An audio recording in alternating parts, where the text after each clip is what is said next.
It is now my honor to introduce the Secretary of Veterans Affairs, General Eric Shinseki. The General is a 1965 West Point graduate who served two tours of duty in Vietnam. First with the 25th Infantry Division from 1965 to 66, and then with the 5th Cavalry Regiment from 1969 to 1970. Twice he was wounded, yet he soldiered on to rise to the rank and responsibility to command a squadron, a brigade, and the 1st Cavalry Division, the 7th Army, and then in 1999 as the 34th Chief of Staff of the United States Army. He retired in June 2003 after successfully leading the Army during the early days of Operation Enduring Freedom and Operation Iraqi Freedom. Today, he leads the second largest federal department that is solely tasked with the honoring of the nation's promise to her veterans. In his 4 years at the helm, he has added new Agent Orange presumption, eased the PTSD claims process, and generally increased programs to better care for women veterans, rural veterans, and those who are homeless. Through his leadership and vision, he continues to transform the way his department conducts business, most especially inside the Veterans Benefit Administration. And though the VA still has many challenges, he also does what is right for America's veterans and their families. I'm proud to say the VA has no stronger advocate than the VFW on Capitol Hill, in the White House, and in the 1,400 communities where there is a VA facility. Comrades, I present to you a fellow combat veteran, the recipient of 2 Purple Hearts and 3 Bronze Stars for valor, the former Chief of Staff of the United States Army, and now the Secretary of Veterans Affairs, Eric Shinseki.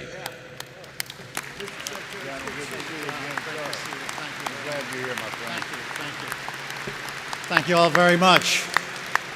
Thank you, and good morning, VFW. It's great to be with you. Some days it's just tougher than others, trying to get out of Washington, D.C. And so my apologies for being a little bit late, but it's good to be here with you, and it's great to be back in Louisville. Commander-in-Chief John Hamilton, many thanks for that kind introduction, but more importantly, John, let me thank you for devoting yourself for so many years to the service of veterans. Your leadership of VFW has been inspiring. I wish you Godspeed as you pass the mantle of leadership to Senior Vice Commander Bill Thine. And to Bill, many thanks for your service as well, and congratulations on your new responsibilities. I and all of us in VA look forward to working with you. Let me also acknowledge some of your other national leaders, Executive Director Bob Wallace, to whom I owe genuine thanks for standing up with this secretary and what we're trying to accomplish for all veterans. And likewise to National Adjutant Gunnar Kent and National Veteran Service Director Bill Bradshaw, my thanks to both of you for your leadership and support as well. Leanne Lemley, President, VFW National Ladies Auxiliary. Congratulations on 100 years of the Auxiliary's devotion to veterans and their families. We are indebted to you for all that you do, the Auxiliary does, for veterans and families, and my best wishes to the Auxiliary for the next 100 years. Let me further acknowledge a special group of veterans this morning, and I know they've been acknowledged before, but let me also pay my respects, and these are our veterans who fought in Korea. This week marks the 60th anniversary of the signing of the armistice. 6 decades ago, the guns fell silent all along the DMZ. We know what our country asked of you, and we also know how magnificently you all delivered. We're all indebted to you. And so let me invite any of our Korean War veterans who are here this morning to stand, if able, so that the rest of us can share our respect and admiration with you.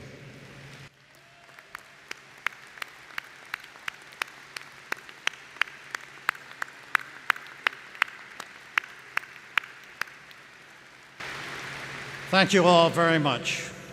Other fellow veterans, other VA colleagues, I know there are a few in the audience, distinguished guests, ladies and gentlemen, I'm especially honored to be speaking with you once again. When I first spoke with you in 2009, I observed that the average Secretary of Veterans Affairs served about 3.5 years.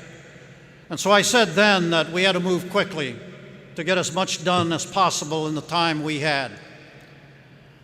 I needed help to take on some really tough issues: increasing veterans' access to VA's benefits and services, eliminating, not reducing, not better managing, but eliminate this thing called the backlog and disability claims, and then finally, mobilizing a national initiative to end veterans' homelessness in this country.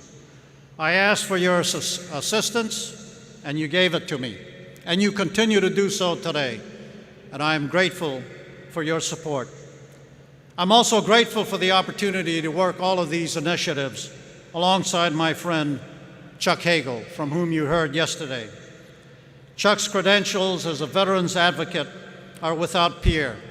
Combat veteran out of Vietnam, educated on GI Bill, former deputy administrator of the VA, former CEO of the USO, co-sponsor of the new 9/11 GI Bill, and a genuine American patriot. Since he assumed office last February, he and I have met multiple times to discuss issues common to both of our departments. Secretary Hagel's partnership on behalf of those who wear and have worn the uniforms of our nation has been uplifting. I look forward to our continued collaboration and bringing our two large departments closer together than ever before. In the 4.5 years since January 2009, the leadership of the President, the support of the Congress, the advice and assistance of veteran service organizations like the VFW in the lead, and a close partnership with Secretaries Bob Gates, Leon Panetta, and now Chuck Hagel, has enabled VA to make some significant accomplishments. VA's budget grew by $40 billion over the past 4.5 years, at a time of economic difficulty nationally and fiscal constraints across the federal government. Outreach and access initiatives brought in more than 940,000 new enrollees to VA. For 4 years running now, clean financial audits have been rendered on VA's financial management system by an IG-appointed external independent auditor, during which material weaknesses were reduced from 4 to 1 and significant deficiencies from 16 to 1. 66 new community-based outpatient clinics have been opened, as well as a medical center in Las Vegas, Nevada, our first major VA hospital in 17 years. More than 10,800 caregivers have been trained to care for and sustain the well-being of seriously injured Iraq and Afghanistan veterans. More than 1 million veterans and family member students have received educational assistance and vocational training from VA. An average of 113,000 veterans a year have been laid to rest in our national cemeteries, our national shrines. All of this handled by the #1 customer satisfaction organization in the entire country, and that's our National Cemetery Administration.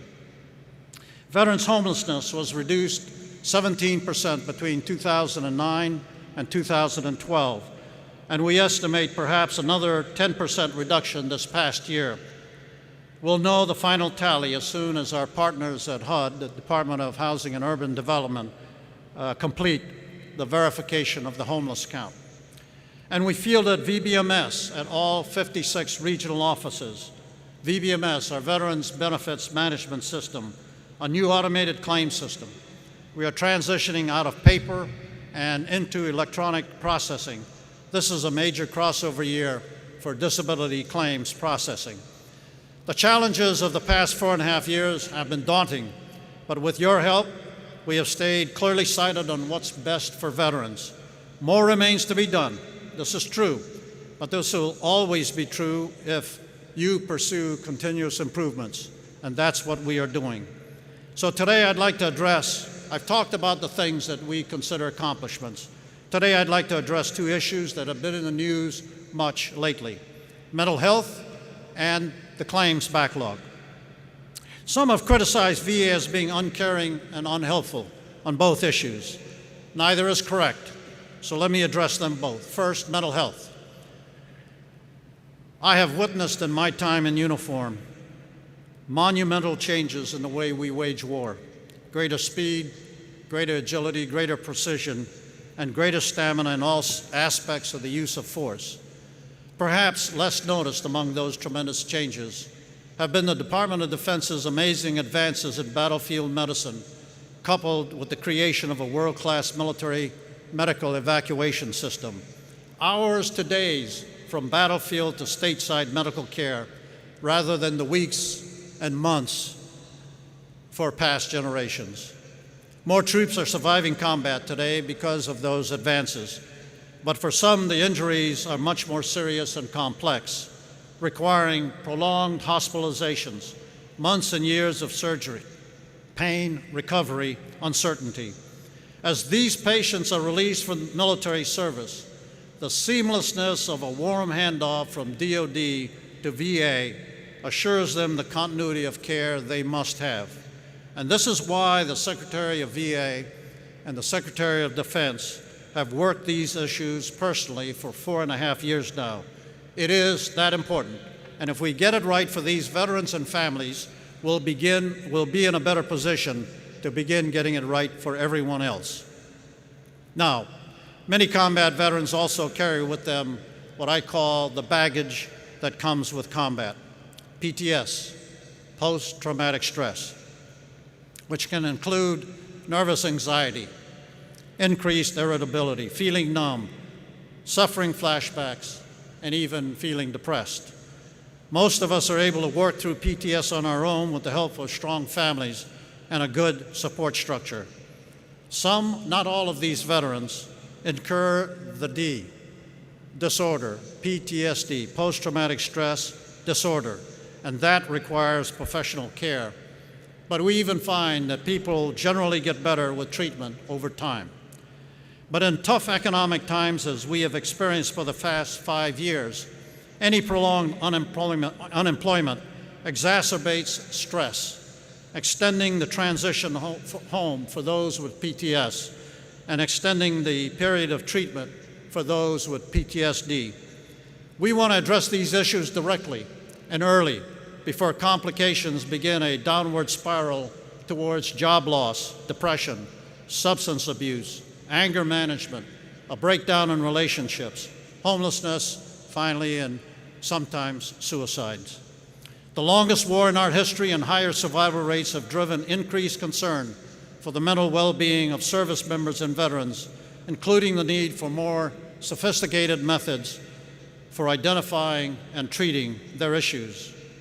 In the past, we often thought in terms of normal and healthy on the one hand, and the mentally ill and unreliable on the other, creating an obvious stigma against seeking help. If you're among the normal and healthy, you didn't seek professional help for mental or emotional issues because just seeking help moved you over into the mentally ill and unreliable category. And once there, it was difficult going back. So today we know much better than to sort people into two mutually exclusive categories based on mental health. We know that mental wellness is an issue for many people, and we all at times could use some professional counseling in dealing with life's uncertainties and difficulties. Try being the Secretary of Veterans Affairs for a week. And so at VA and DoD, we make it easier for veterans and service members to get treatment without being ostracized for seeking help. The bottom line, PTS, PTSD, TBI, and even depression, our veterans are not damaged goods. What they need are jobs and education, quality health care, a shot at the middle class to help rebuild our economy. And so now, with the strong leadership of President Obama and the support of Congress, we continue to improve access to mental health services. The President's budget requests between 2009 and 2014 increased VA mental health funding by nearly 57%, For this year, FY 2013, VA mental health funding totaled $6.5 billion. Mental health staff levels have increased to keep pace with veterans' needs. A year ago, the President issued an executive order directing the hiring of 1,600 additional mental health professionals. Since then, VA has exceeded that goal by hiring 1,660 additional clinicians. We've also hired more than 420 peer support specialists towards our year-end goal this year of 800. Last month, the President hosted a National Mental Health Summit at the White House to focus on the need to work together to demystify the issues surrounding mental health, especially overcoming the stigma associated with treatment. The White House followed up with a conference 2 weeks ago focusing specifically on the mental health needs of veterans and military families. At VA, we know that when we identify and treat, people get better. And so to maximize our opportunities for identification and treatment, we are increasing our collaboration with local agencies and community partners. In the next 2 months, VA will host local mental health summits at each of our 152 medical centers to broaden the dialogue between clinicians and stakeholders. The first will be held in San Francisco tomorrow, with the remaining 151 summits occurring out through September. We're also partnering at the local level on 24 pilot projects with federally qualified community health centers in 9 states. By partnering with local communities and other federal agencies, we intend to get the most out of our resources. By collaborating, we also seek to reduce the stigma against accessing needed mental health care which today in many ways is available. One of our most successful efforts is our Veterans Crisis Line. DoD knows it as the military crisis line. It's the same number, same trained VA mental health professionals answering the phone 24/7 at no cost to DoD, an example of our partnering to deliver optimal care to service members and veterans.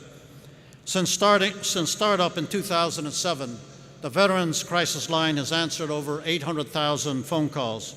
Of those callers, 29,000 of those callers were rescued from suicides that were in progress because mental health providers were standing by to help.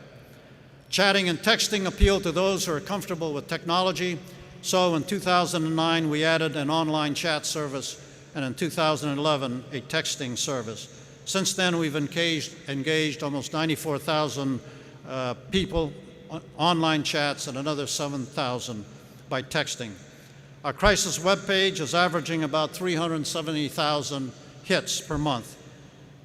I think the bottom line here is if we have veterans who are in need of help engaging with us, we stand a better chance of helping them before the onset of crisis. And for example, with DoD, we developed a new mobile app called the Ptsd Coach to help service members and veterans manage their readjustment challenges in real time. When they don't have access to mental health professionals, the Ptsd Coach on their smartphone gives them that kind of assistance and access to mental health assistance anonymously. Now the backlog. Let me be clear. No veteran should have to wait to receive benefits that have been earned. The claims backlog is real, and the claims backlog is the reason I agreed to continue my service as Secretary. We've said all along it would take time to solve this correctly, and we're not going to leave this for another Secretary or President to wrestle with. The President wants this fixed, and we are on track to eliminate the backlog in 2015. We started out 4 years ago with a plan, and we've stayed with it. First, we were determined to take care of some unfinished business. 3 new diseases attributed to Agent Orange exposure, primarily for Vietnam veterans. 9 new diseases associated with Gulf War illness, and service-connected PTSD for combat veterans from all of our wars. Doing these right things for veterans of previous wars was bound to increase the total number of disability claims in our system. That only stood to reason. At the same time, we predicted that the number of those claims that would become backlogged, and by that I mean older than 125 days. 125 days is a standard we created to measure ourselves. Those backlog claims would also increase. Again, logical. We testified to these projections 3 years ago in announcing these decisions and why we would move forward with them. It was the right thing to do then. It's the right thing to do now, and I'd make the same decisions over again. But we also promised that we would develop an automation system that would enable us to eliminate the backlog, and we have done that as well. As I mentioned earlier, VBMS, the Veterans Benefits Management System, is now fielded in all of our 56 regional offices, and we're 6 months ahead of schedule. We projected 3 years ago that the backlog would increase and peak in 2013 and then begin to recede, and that is also underway. The backlog is now declining. We are somewhat behind where we predicted and would have wanted to be in terms of the number of backlog claims as a percentage of the total inventory, but that percentage will shift downwards quickly as the oldest claims leave the system. In the past 90 days alone, the backlog has dropped from roughly 600,000 claims to 515,000. Claims over 2 years old have dropped from 42,000 to about 1,700. Claims over a year old have dropped from 210,000 to 175,000. So by the end of this year, we expect most of these claims that are over a year old to be fully out of our system. And that's what happens when you make a decision like Agent Orange. Agent Orange, the Niemer court decision, moved the Agent Orange cases to the head of the line. It took us 18 months to 2 years to clear those 250,000 cases through our system. First claim in line on the day we made the decision suddenly aged by 2 years because all of that had to proceed. We're back on track. By the end of this year, as I say, we expect most of those claims that were held up for the last 2 years to be through our system. Today, VA has the lowest total claims inventory since August 2011, and barring any changes in entitlements, this number will continue to decline, and VA remains committed to eliminating the backlog in disability claims in 2015. That was the backlog. This is the 60th anniversary of the signing of the armistice in Korea. A short story from Korea. Jerry Murphy grew up in Pueblo, Colorado after finishing high school in 1947. He went straight to college, graduated 4 years later, so about 1951. Then as now, the nation was at war, and so right after graduation, Jerry Murphy volunteered for the Marine Corps. In a few short months, he was in Korea, commanding a platoon in combat. In February 1953, Murphy's platoon was held in reserve while the rest of the company attacked a heavily fortified hill. During the assault, most of the company's officers and non-commissioned officers were killed or wounded. The battered company was leaderless at the top of the hill and taking more casualties. From below in his reserve platoon position, Murphy could see that something had gone wrong. He didn't know exactly what, but he could see things were not going well. He immediately seized the initiative and led his platoon up the hill. Arriving on the objective, Murphy found a significant number of Marines dead, dying, and wounded. Rallying his fellow Marines in the midst of a raging battle, Murphy began evacuating the wounded, carrying many of them himself off the hill, and then reorganizing the remaining elements of the unit to conduct a withdrawal under fire. He manned the machine gun to cover the withdrawal and then led a small group of volunteers back up to the hill to recover more dead Marines. Wounded twice, he refused medical attention until he had accounted for every Marine on the hill and led his rescue party back to safety. Murphy was the last man to leave that bloody hilltop. For voluntarily risking his life to serve his fellow Marines, Second Lieutenant Jerry Murphy was awarded the nation's highest award for valor, the Medal of Honor. But his record of service didn't end there. Jerry Murphy went on to serve with VA for 23 years as a counselor and director of Veterans Services in New Mexico. And then after retiring from VA, he chose again to serve veterans for another 8 years as a volunteer at the Albuquerque VA Medical Center. Upon his death in 2007, Jerry Murphy insisted on being buried not in his dress blues, but in his VA volunteer's jacket. Jerry Murphy was first and last a selfless servant, dedicated to the well-being of others. It was his devotion to fellow Marines that led him back up to that hilltop in Korea. But he didn't stop serving others or being a hero or being the great citizen that he was when he left that hilltop. He lived the rest of his life that way. The same shared sense of humanity that drove him up the hill, time and again in search of fellow Marines, also motivated his years of service to others. VA's accomplishments will always be delivered by its good people who work hard every day to do the right things for our nation's veterans. We have this in common, VA and VFW, are good people serving veterans. God bless the VFW. God bless all who serve and have served our nation in uniform, and may God continue to bless this wonderful country of ours. It's been great being with you. Thank you all very much.